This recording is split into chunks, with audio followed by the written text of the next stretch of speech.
Rasa tak terbalas episode 36. Setelah ciuman mereka berlangsung cukup lama, Bima perlahan melepaskan bibir Yasmin ketika mereka berdua mulai kehabisan napas. "Yasmin, kamu ingin melanjutkan?" tanya Bima dengan nada rendah. Yasmin tersenyum, lalu balik bertanya, "Apakah kamu ingin melanjutkannya?"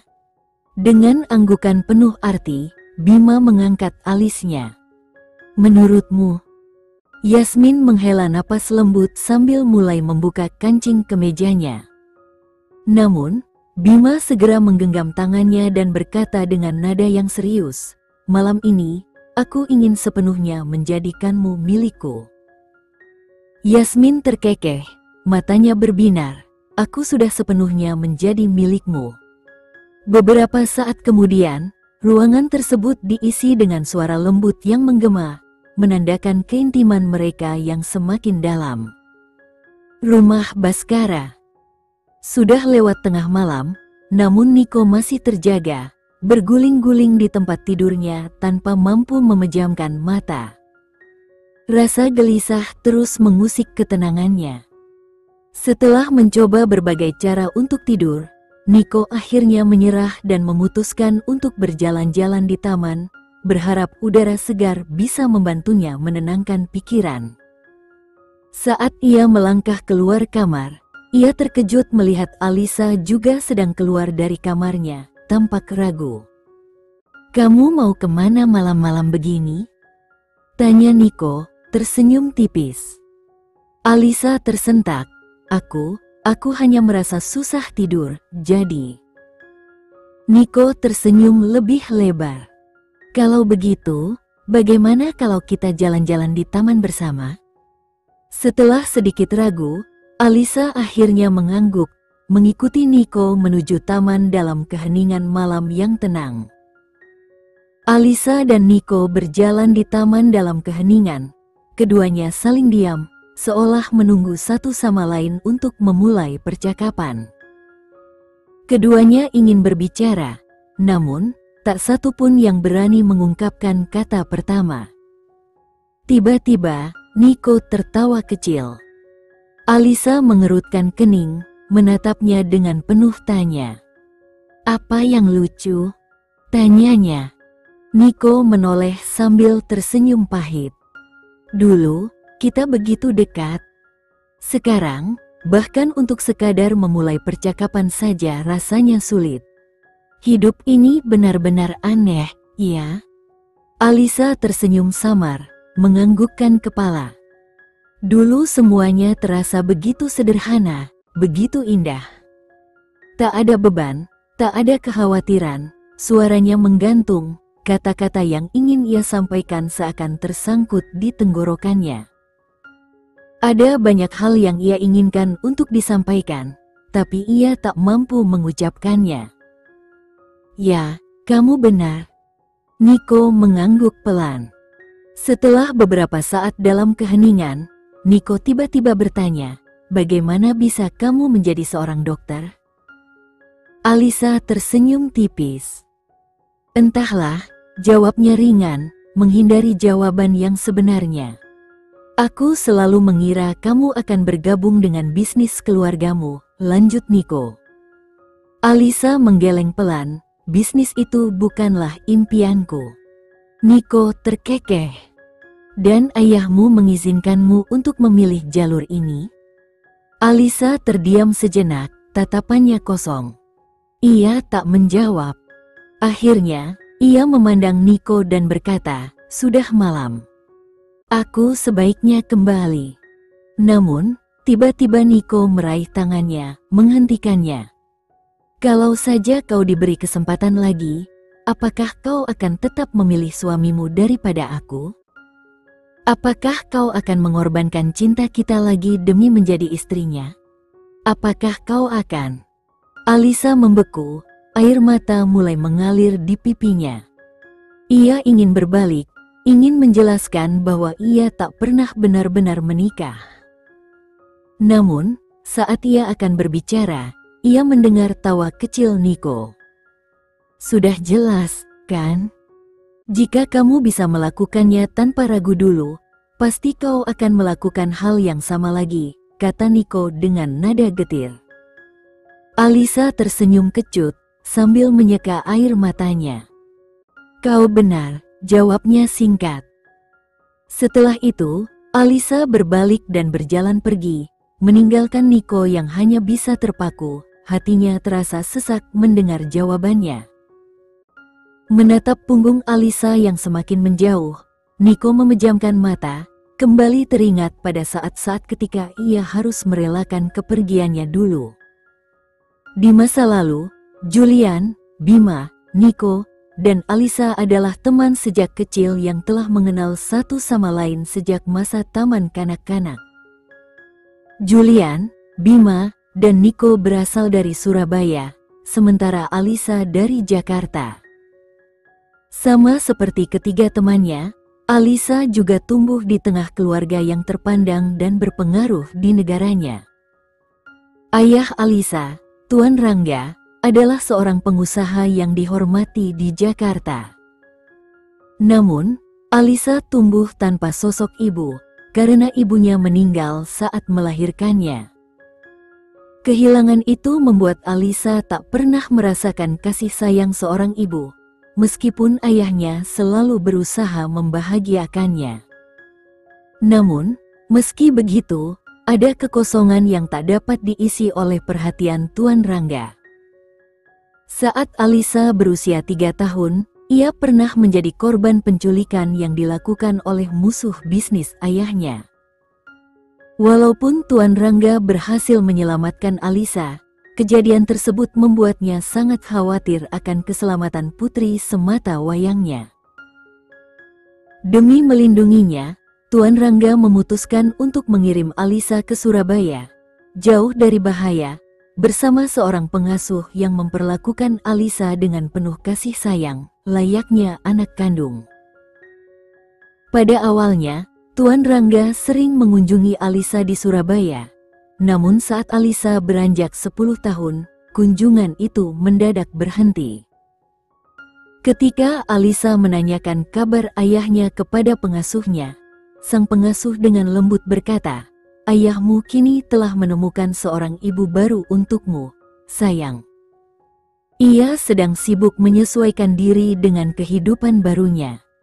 Jangan khawatir, dia akan datang mengunjungimu lagi." Mendengar kabar itu, Alisa kecil merasa bahagia karena berpikir ia akhirnya memiliki sosok ibu yang selama ini ia rindukan. Namun, ia tak menyadari bahwa ibu baru tersebut menyimpan niat yang tidak baik dalam hatinya. Seiring berjalannya waktu, Tuan Rangga tak pernah lagi mengunjungi Alisa. Satu-satunya cara Alisa bisa berbicara dengannya adalah ketika ia meminta pengasuhnya untuk meneleponnya. Selain mengirim uang dan kebutuhan lain, kehadiran ayahnya seolah hanya menjadi bayangan jauh di hidup Alisa. Di malam-malam yang sepi, Alisa sering menangis merindukan sosok ayahnya. Namun, setiap kali ia berada di sekolah bersama teman-temannya, terutama Nico, rasa rindunya menghilang untuk sesaat. Nico selalu membawa berbagai macam coklat dan permen, membuat Alisa merasa bahagia. Setiap kali Alisa mengunjungi keluarga Julia, ia merasakan kebahagiaan yang utuh, seperti berada di tengah keluarga. Pertemuan pertamanya dengan Ibu Wulan memberinya kehangatan seorang ibu yang selama ini tak pernah ia rasakan. Tahun-tahun berlalu, dan persahabatan Alisa dengan Julian, Bima, serta Nico semakin erat. Saat mereka duduk di bangku sekolah menengah atas, Nico akhirnya mengungkapkan perasaannya kepada Alisa dan mengajaknya berpacaran.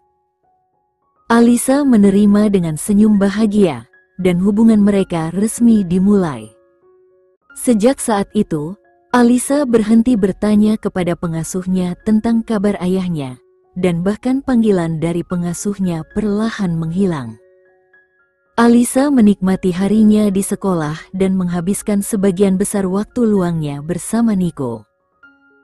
Hidupnya terasa sempurna hingga suatu hari, ketika ia berusia 17 tahun, ayahnya datang bersamanya ibu tirinya. "Alisa, bagaimana kabarmu?" Sapanya dengan suara yang asing di telinga Alisa setelah sekian lama. Alisa menyeringai kecil. "Jadi, akhirnya ayah ingat kalau ayah punya putri?" Wajah ayahnya berubah serius. "Begitukah caramu bicara pada ayahmu?" Sang wanita yang berdiri di sampingnya segera menepuk dada Tuan Si dengan lembut, mencoba menenangkan. "Sayang, tenanglah. Biar aku yang bicara dengan anak kita." Sambil tersenyum tipis, wanita itu memanggilnya, "Alisa, kemarilah, sayang. Biarkan ibu memelukmu." Melihat pengasuhnya mengangguk memberi isyarat untuk mendekat, Alisa berpikir sejenak sebelum melangkah maju. Namun, ketika ia tiba di dekat wanita itu, tiba-tiba wanita tersebut menariknya dengan kasar dan menekan kuku tajamnya ke kulit Alisa, membuat Alisa tersentak menahan perih. Wanita itu menarik tangannya seolah-olah tak sengaja menyakiti Alisa dan berkata, "Maafkan aku, sayang. Aku tidak bermaksud." Namun, sang pengasuh langsung maju dan menatap tajam. "Kamu melakukannya dengan sengaja." Melihat luka berdarah di tangan Alisa, sang pengasuh langsung panik, buru-buru masuk untuk mengambil kotak pertolongan pertama. Saat itu, wanita tersebut malah menghambur ke pelukan suaminya sambil berurai air mata. "Sayang, sungguh, aku tak sengaja. Aku..." Huhuhuhu. Suaminya memeluk wanita itu dan menenangkan, "Sudah, jangan menangis. Ini hanya luka kecil. Tidak ada yang perlu dikhawatirkan." Alisa menatap ayahnya dengan tatapan tak percaya. Air mata menggenang di matanya saat menyaksikan ayahnya lebih sibuk membujuk wanita yang dengan sengaja telah melukainya. Tak lama, pengasuh kembali membawa kotak pertolongan pertama dan mulai membersihkan luka di tangan Alisa dengan lembut. Ayah Mia tak sekalipun melirik ke arah luka itu. Dengan nada dingin, ia berkata, "Aku kesini hanya untuk memberitahu bahwa pernikahanmu dengan putra mitra bisnisku sudah dipastikan. Kalian akan menikah 2 bulan setelah usiamu genap 18 tahun. Aku yakin saat itu pendidikanmu di sini sudah selesai, dan kau akan kembali ke Jakarta bersamaku." Alisa tertawa kecil, pahit. "Dan siapa bilang aku setuju menikah dengannya? Aku tak perlu persetujuanmu, Alisa. Aku hanya menyampaikan keputusanku," jawab ayahnya, lalu pergi bersama istri barunya setelah meninggalkan kata-katanya yang dingin. Begitu ayahnya pergi, Alisa menatap pengasuhnya dan bertanya, "Apakah semua ayah seperti ini?" Pengasuhnya tak menjawab. Dengan penuh perhatian, ia hanya terus membersihkan luka Alisa, berusaha meredakan rasa sakit di hatinya yang mungkin tak bisa terobati. Keesokan harinya, Alisa mencurahkan semua yang telah terjadi kepada Niko, meskipun ia masih menyimpan rahasia tentang perjodohan yang telah diatur ayahnya. Niko menatapnya dengan lembut, memegang wajah Alisa di antara kedua tangannya. "Sayang, jangan khawatir. Aku di sini bersamamu. Kamu tidak perlu takut lagi pada wanita itu. Aku akan selalu berada di sisimu dan tidak akan pernah membiarkan siapapun menyakitimu," ucapnya dengan penuh keyakinan. Alisa menganggukkan kepala, lalu segera melompat ke dalam pelukan Niko, merasa nyaman dan terlindungi. Niko tersenyum, mengacak-acak rambutnya dengan lembut sambil berkata, "Gadis bodoh, kenapa masih menangis? Aku ada di sini, dan aku akan selalu mencintai dan menyayangimu, Alisa. Kita milik satu sama lain selamanya." Setahun pun berlalu. Selama itu, ayahnya tak pernah lagi muncul atau menghubungi Alisa, membuatnya berharap perjodohan yang diatur ayahnya telah dibatalkan. Dengan gembira, ia berlonjak-lonjak merayakan kebebasannya. Saat berbaring di sofa, Alisa mulai memikirkan rencana-rencana untuk menyelesaikan masa sekolahnya yang tinggal beberapa bulan lagi. Karena pengasuhnya sedang berada di luar kota selama beberapa hari, ia memutuskan untuk memasak makan malam sendiri daripada memesan makanan dari luar. Selesai makan dan memastikan semua pintu terkunci, Alisa pun kembali ke kamarnya, siap untuk menikmati malam tenang dalam kesendirian. Di dalam kamar, saat Alisa memasuki kamarnya, ia segera merasakan kehadiran seseorang. Ketika ia hendak berbalik untuk kabur, sepasang tangan hangat tiba-tiba melingkari pinggangnya. "Itu aku," kata Nico dengan suara lembut. Alisa menghela napas lega saat mengenali suara itu. "Kamu membuatku terkejut," katanya dengan sedikit keluhan. Nico tertawa kecil. "Sebuah kejutan kecil," sahutnya. Alisa menepuk dadanya ringan sambil bertanya, "Dasar, bagaimana bisa kamu masuk ke sini?" "Lewat balkon," jawab Nico santai. Alisa terbelalak kaget. "Apa? Kamu tahu itu berbahaya, kan? Jangan lakukan itu lagi." Nico tersenyum. "Jadi, kalau begitu, menurutmu aku harus masuk dari mana?"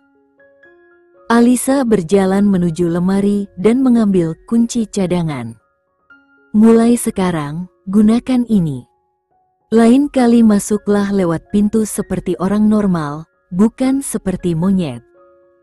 Nico tersenyum geli. "Monyet? Kamu memanggilku monyet?" Alisa terkikik, mengangguk sambil bercanda. "Ya, kamu itu Nico si monyet." Tiba-tiba, Nico meraih pinggangnya lagi, menariknya hingga mereka berdua jatuh ke tempat tidur. Ia segera membingkai Alisa dengan tubuhnya, menatapnya dengan senyum penuh arti. "Kamu tahu apa yang bisa dilakukan monyet ini?" bisiknya dengan nada menggoda. Alisa menelan ludah dan menggeleng perlahan. "Berikan aku 2 menit, dan aku akan tunjukkan padamu," kata Nico, tersenyum penuh misteri. "Kenapa 2 menit? Tanya Alisa, sedikit bingung. Nico tersenyum. "Karena dalam 2 menit, usiamu akan genap 18 tahun. Setelah itu, aku akan membuatmu menjadi milikku selamanya." Alisa tersenyum cerah. "Besok adalah hari ulang tahunku," serunya, penuh kebahagiaan. Sambil mencium lembut kening Alisa, Nico berbisik, "Ya, aku di sini untuk memberikan hadiah ulang tahunmu." Alisa tersenyum penasaran. "Di mana hadiahnya?" tanyanya. Nico, dengan senyuman nakal, mulai membuka kancing kemejanya, memperlihatkan dadanya. "Aku adalah hadiahnya. Malam ini, aku hadir untukmu sepenuhnya," jawabnya dengan percaya diri. Alisa tertawa kecil. "Sungguh gaya yang norak, Tuan Nico." "Kamu tidak suka?" Nico bertanya sambil memandangnya lekat. Alisa melingkarkan lengannya di leher Nico dan tersenyum. "Aku suka," jawabnya sebelum menempelkan bibirnya pada bibir Nico. Ketika jam berdenting menunjukkan tengah malam, Nico melepas ciumannya dan berbisik, "Selamat ulang tahun, sayang. Aku mencintaimu." Alisa tersenyum lembut, membalas, "Aku juga mencintaimu." Dengan perlahan memegang ujung gaun tidurnya, Nico tersenyum penuh arti. "Bagaimana kalau kita melanjutkan?" Alisa tersipu malu, lalu mengangguk. Keesokan paginya, setelah menikmati sarapan bersama, Nico bersiap-siap pergi. "Jangan lupa janji kita malam ini, ya?" kata Niko sebelum melangkah keluar. Alisa mengangguk, tersenyum. Tenang saja, aku akan ada di sana. Setelah Niko pergi, Alisa bergegas mandi dan mengenakan pakaian baru. Saat ia hendak mengeringkan rambutnya, tiba-tiba bel pintu berbunyi. Di depan pintu, berdiri seorang pria dengan jas hitam rapi. Selamat pagi, Nona Alisa. Nama saya Raffi, saya dikirim oleh ayah Anda untuk menjemput Anda, katanya sopan. Alisa mengerutkan kening. Ada urusan apa? Tanpa menjawab, pria itu menyerahkan sebuah kartu undangan kepadanya. Saat Alisa membuka dan membaca isi undangan itu, ekspresinya berubah. Tangannya mengepal menahan amarah. Di tangan Alisa, kartu undangan itu terasa seperti pukulan berat yang menghancurkan hatinya. Kartu itu menyatakan bahwa pernikahannya dengan Zaki akan digelar sore ini. Dengan kemarahan yang tak tertahan, Alisa melempar kartu itu ke lantai. Ini lelucon macam apa? Serunya penuh emosi. Pria berpakaian rapi di hadapannya menundukkan kepala. Maaf, Nona Alisa. Anda harus segera ikut saya ke bandara. Pesawat Anda akan berangkat dalam 1 jam. Aku tidak akan kemanapun, balas Alisa tegas. Pria itu mendesah pelan, lalu memperingatkan, kumohon jangan memaksaku untuk menggunakan kekerasan, Nona Alisa. Ini demi perintah keluarga. Setelah berpikir sejenak, Alisa dengan enggan mengambil tas dan ponselnya, kemudian mengikuti pria tersebut. Namun, begitu masuk ke dalam mobil, pria itu tiba-tiba meraih tasnya, mengambil telepon genggam Alisa, dan melemparkannya keluar jendela. Hei, kenapa kau melakukan itu? Seru Alisa, terkejut dan marah. Saya hanya menjalankan perintah nyonya, jawab pria itu sambil menundukkan kepala. Frustrasi, Alisa membanting pintu mobil dengan kesal. Ia tak punya pilihan selain ikut pria itu kembali. Dalam hati, Alisa bertekad kuat untuk menghentikan pernikahan ini. Bagaimana mungkin ia menikahi orang lain jika hatinya telah terpaut pada Niko? Dia akan berusaha sekuat tenaga berbicara dengan ayahnya dan membatalkan rencana ini. Alisa tahu, dia lebih rela mati daripada harus mengucapkan janji suci dengan seseorang yang bukan cintanya. Setibanya di bandara, pria itu meminta Alisa menyerahkan paspornya. Alisa menggelengkan kepala. Aku akan memberikannya jika kau mengizinkanku melakukan 1 panggilan telepon. Aku hanya butuh sebentar. Pria itu mendesah pelan, menatapnya dengan ragu. Maaf, Nona, tetapi saya tidak bisa melakukannya. Hanya 1 panggilan. Tidak akan ada yang salah dengan itu, Alisa mencoba bernegosiasi.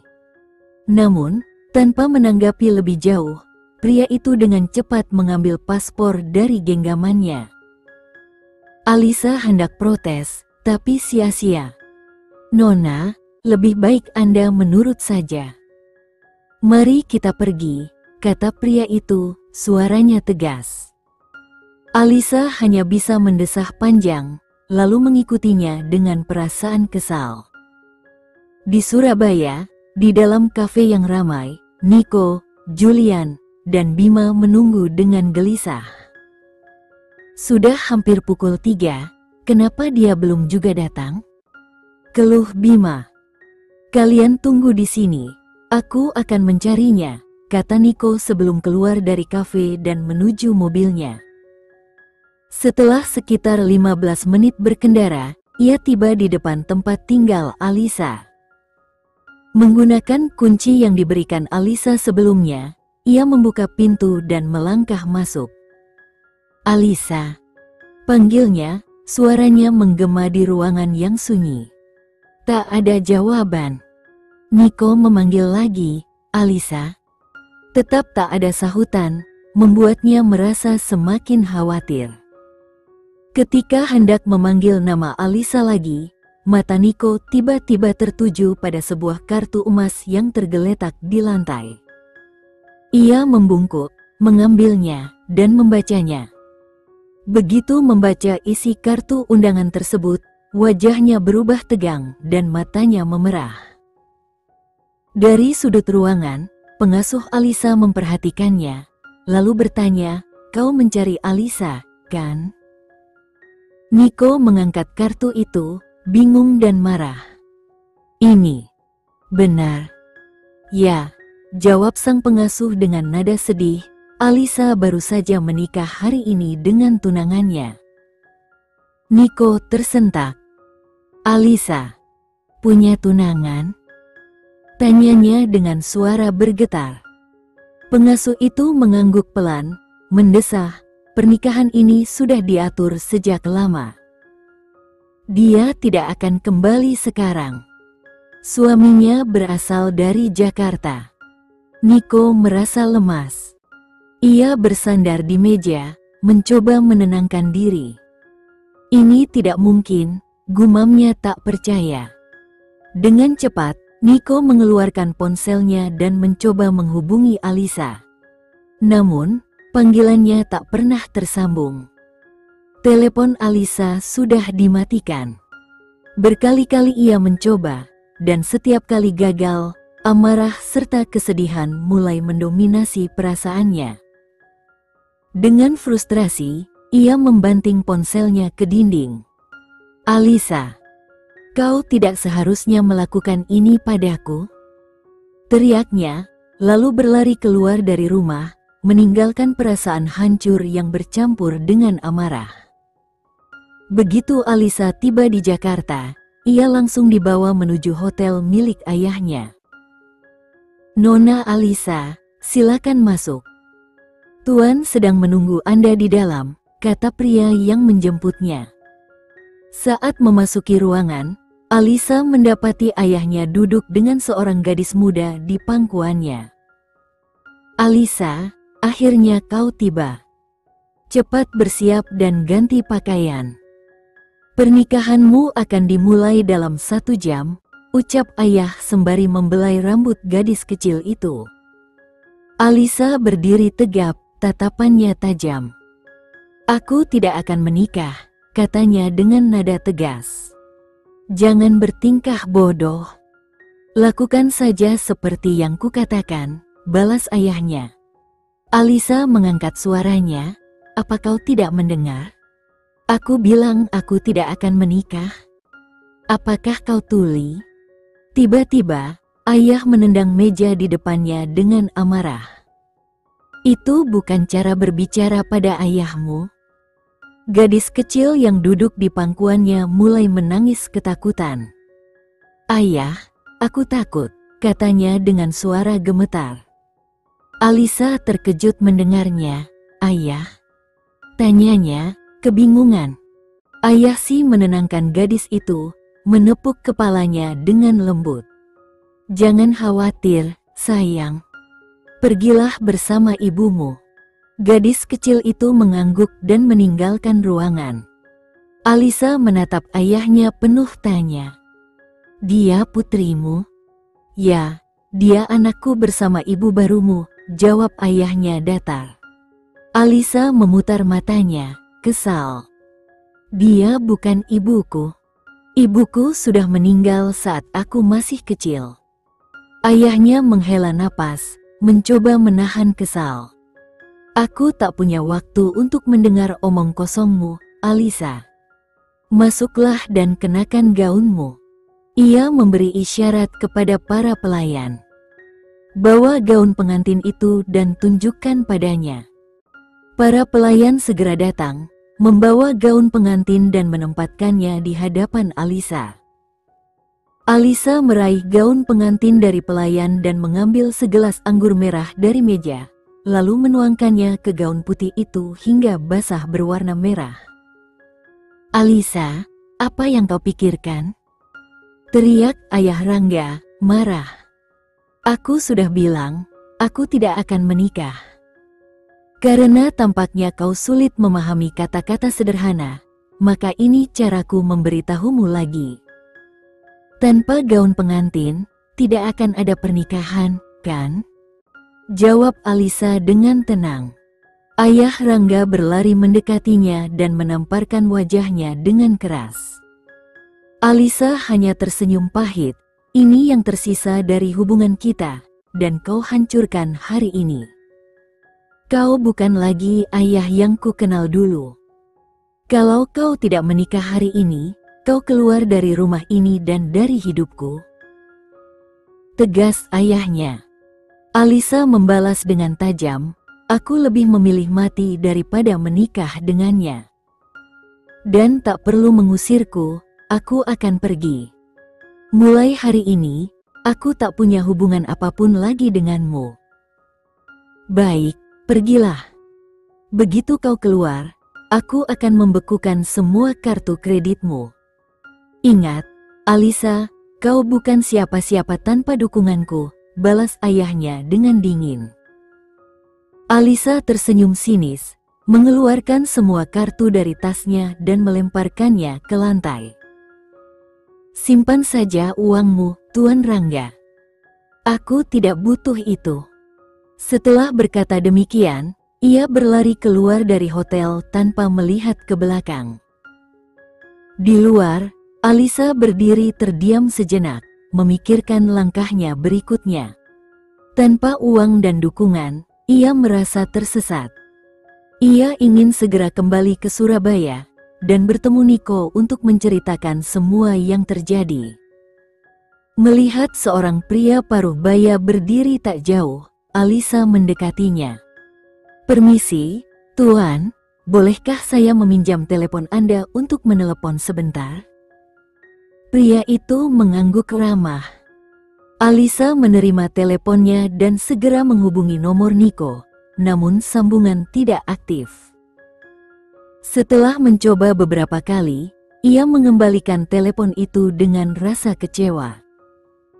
Setelah berjalan cukup lama, Alisa memutuskan untuk mengunjungi kediaman kakeknya dari pihak ibu untuk meminta bantuan.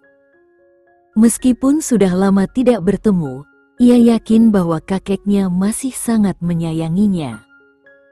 Setelah tiba dan menceritakan semua yang telah terjadi, Alisa pun menangis dalam pelukan kakeknya. Sang kakek, dengan lembut menyeka air matanya, berkata, "Kamu telah melalui banyak kesulitan, anakku. Jika ibumu masih hidup, mungkin kamu tak akan berada dalam situasi ini. Tapi tenanglah, kakekmu masih ada di sini. Aku akan memastikan segala keperluanmu terpenuhi, baik pendidikan maupun kebutuhan lainnya." Pamannya yang berada di dekat mereka ikut menenangkan Alisa, menepuk lembut kepalanya. "Jangan khawatir, Alisa. Paman akan selalu ada untuk melindungimu dan memastikan kamu mendapatkan semua yang kamu perlukan. Kamu tidak sendirian." "Terima kasih, Paman," ucap Alisa, tersentuh. Pamannya tersenyum hangat. "Kau tidak perlu berterima kasih padaku, Alisa. Kau adalah darah daging dari adikku sendiri. Sudah kewajibanku untuk menjagamu." Alisa menganggukkan kepala dan berkata, "Saya ingin kembali ke Surabaya terlebih dahulu. Ada beberapa hal yang harus saya selesaikan di sana." Kakeknya mengerutkan kening, sedikit heran. "Kenapa ke Surabaya?" "Ada beberapa hal yang perlu saya urus di sana," jawab Alisa singkat. Pamannya langsung merespons, "Baiklah, aku akan segera mengurus tiketmu." Ibunya, Jihan, adalah putri tunggal dari keluarga si jabat yang sangat dihormati di Surabaya. Sebagai anak satu-satunya, ibunya adalah kesayangan keluarga, dan keluarganya mencurahkan seluruh kasih sayang padanya. Keluarga si jabat, dengan aset dan kekayaan mereka yang sangat besar, bahkan melebihi keluarga Rangga, telah memutuskan hubungan dengan ayah Alisa setelah kepergian ibunya, karena kakeknya tidak menyukai Tuan Rangga. Namun, kasih sayang sang kakek kepada Alisa tidak pernah pudar. Sejak pindah ke Surabaya, Alisa jarang sekali mengunjungi rumah keluarga ibunya. Kakek Yislam biasa mengunjunginya sesekali di Surabaya. Keesokan harinya, penerbangan Alisa dijadwalkan pada malam hari. Menaruh kartu kredit baru yang diberikan pamannya di dalam tasnya, Alisa berangkat ke Surabaya. Sepanjang perjalanan, Alisa sangat gembira dan bahagia untuk memberitahu Niko bahwa semuanya kini telah berakhir dan mereka dapat menjalani hidup bahagia mulai hari ini. Dengan kegembiraan dan energi yang sama, Alisa bergegas menuju apartemen Niko segera setelah pesawatnya mendarat di Surabaya. Saat dia sampai di tempat Niko, sudah lewat tengah malam. Mengambil kunci apartemennya dari tasnya, Alisa membuka pintu.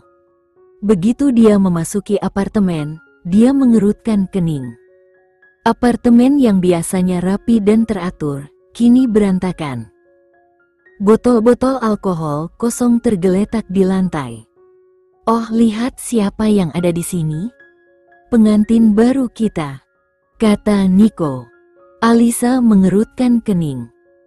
Niko berjalan ke arahnya sambil tersenyum dan berkata, "Kenapa kamu di sini? Suamimu tidak bisa memuaskanmu tadi malam? Omong kosong, apa yang sedang kamu bicarakan?" tanya Alisa. Niko tertawa dan berkata, "Omong kosong? Omong kosong apa? Aku bicara dengan akal sehat." "Niko, apa yang sebenarnya terjadi di sini?" tanya Alisa, tatapannya dipenuhi kebingungan. Niko tersenyum sinis dan berkata, "Oh, abaikan semuanya. Tapi, katakan dulu, bagaimana rasanya suami barumu? Apakah dia bisa lebih baik daripada aku dalam hal menjaga hatimu? Hentikan ucapan anehmu ini. Apa yang sebenarnya ingin kamu katakan?" tanya Alisa dengan tegas. Niko tertawa kecil. "Hanya saja, rasanya aneh. Kalau memang kau menikah, bukankah aku seharusnya diundang? Atau, kau takut aku akan membongkar sedikit kenangan lama kita sebelum kau memilihnya?" Alisa terdiam, mencoba memahami arah perkataannya.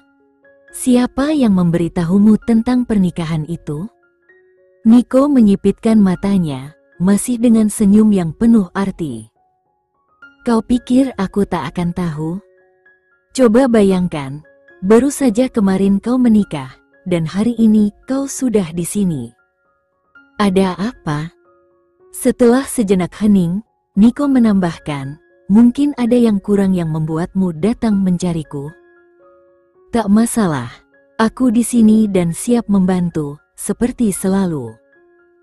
"Cukup, Niko," seru Alisa dengan nada tegas, suaranya bergetar antara marah dan kecewa. Sekian dulu ya video kali ini, kita lanjutkan lagi videonya di lain waktu. Oh iya, bagaimana menurut kalian? Semoga bisa sedikit menghibur kalian semua. Untuk teman-teman yang baru nonton, jangan lupa subscribe ya, hehehe.